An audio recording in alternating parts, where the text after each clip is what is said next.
पिछले क्लास में हम लोग क्या पढ़े थे जी? पार्ट्स ऑफ फ्लावर के बारे में पढ़े थे कि फ्लावर में पार्ट्स कौन कौन से होते हैं, उसमें स्टेमेन किसको बोला जाता है, पिस्टिल किसको बोला जाता है, फिलामेंट क्या होता है, ओवरी क्या होता है, ये सारे हम पिछले क्लास में देखे थे। आज हम लोग पार्ट्स ऑफ फ्लावर के बारे में जान चुके हैं। अब हम लोग क्या पढ़ेंगे? Reproduction in flower. तो रिप्रोडक्शन इन फ्लावर फर्टिलाइजेशन होने के लिए सबसे पहले जरूरी है कि पॉलिनेशन होना चाहिए। ठीक है, तो पॉलिनेशन क्या होता है? What is pollination? पॉलिनेशन होता है transfer of pollen grain from anther to stigma.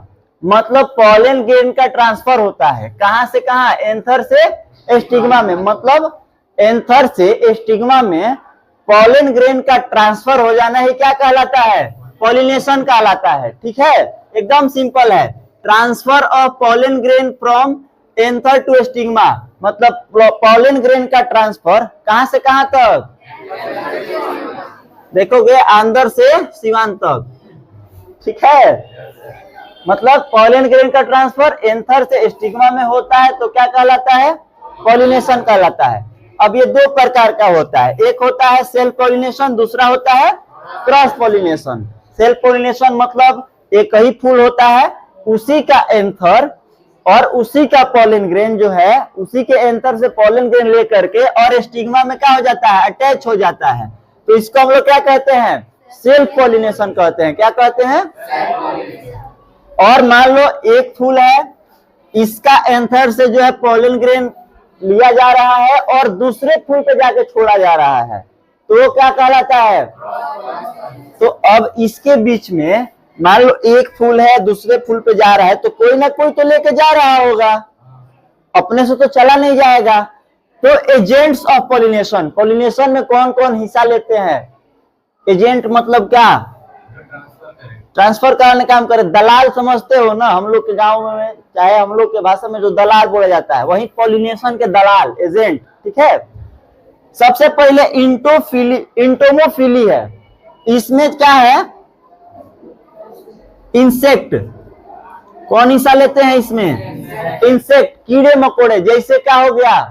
फूल पे कौन बैठता है? भौरा। भौरा बैठता है, उसके रस को चूसता है और जब उस पे बैठेगा, एंथर पे बैठेगा, तो उसके शरीर में क्या हो जाएगा? पॉलन ग्रेन लग जाएगा और फिर वो फूल के किसी फूल के स्टिग्मा पे, या तो सेम फूल का स्टिग्मा हो या दूसरे फूल का स्टिग्मा, जब उसे बैठता है तो उसका जो पॉलन ग्रेन होता है उसमें जाके क्या हो जाता है? अटैच हो जाता है। तो इस इंसेक्ट के माध्यम से वहां पे क्या हो जाता है? पॉलिनेशन हो जाता है। और इंसेक्ट के माध्यम से पॉलिनेशन होना ही क्या कहलाता है? इंटोमोफिली। क्या? इंटोमोफिली कहलाता है। क्या कहलाता है? सेकेंड है हमारा ऑर्निथोफिली। क्या है? ये किसके माध्यम से होता है? बर्ड के माध्यम से होता है। केवल भौरे ही नहीं, चिड़िया भी जो होती है, पक्षियां भी जो होती हैं, ये लोग भी क्या करता है? पॉलिनेशन में अपना मदद करता है लोग। ठीक है, और हमारा है इसमें एनीमोफिली। ये क्या है? हवा, वाइंड के माध्यम से जब पॉलिनेशन होता है तो उसको हम लोग क्या बोलते हैं? एनीमोफिली बोलते हैं। जैसे हम फसल देखे हो ना तुम लोग, फसल गेहूं का, अभी सरसों का फसल लगा हुआ है, गेहूं का फसल लगा हुआ है ना? तो उसमें क्या है? अगर भौरा मान लो गेहूं के हर एक डंटी पे बैठे, तब तो भौरा 2-4 सीजन बीत जाएगा, फर्टिलाइजेशन कराते, पॉलिनेशन कराते ही रह जाएगा। संभव है? भौरा से नहीं है। तो वहां पे कौन पॉलिनेशन कराता है? वाइंड कराता है, हवा कराता है। जब हवा बहती है तो हवा बहता है तो क्या होता है? एक दूसरे से सारे पौधे टकराते हैं, गेहूं का जो होता है पौधा सारे एक दूसरे टकराते हैं, तो वहां पे क्या कर लेते हैं? तो वहां पे हम किस चीज के माध्यम से पॉलिनेशन देख रहे हैं? वाइंड के माध्यम से देख रहे हैं। इसको हम लोग बोलते हैं एनीमोफिली। ठीक है, और नेक्स्ट हमारा हाइड्रोफिली। ये किसमें होता है? वाटर। हाइड्रो से तुम लोग देख रहा होगा, हाइड्रोजन, पानी को बोला जाता है हाइड्रो, H2O कहा जाता है ना। तो हाइड्रोफिली किसमें होता है? वाटर में होता है। जो पानी में रहने वाले पौधे होते हैं, उगने वाले पौधे होते हैं, वो क्या करते हैं? अपने एंथर से पॉलन ग्रेन को कहाँ रिलीज कर देते हैं? पानी में रिलीज कर देते हैं। ठीक है, और ये क्या होता है? पानी के माध्यम से ही जो फूल का या पौधा का स्टिग्मा होता है, उस पॉलन ग्रेन को अपनी ओर खींच लेता है। तो वहां पे क्या हो जाता है? पॉलिनेशन हो जाता है पानी के माध्यम से। नेक्स्ट है हमारा जूफिली।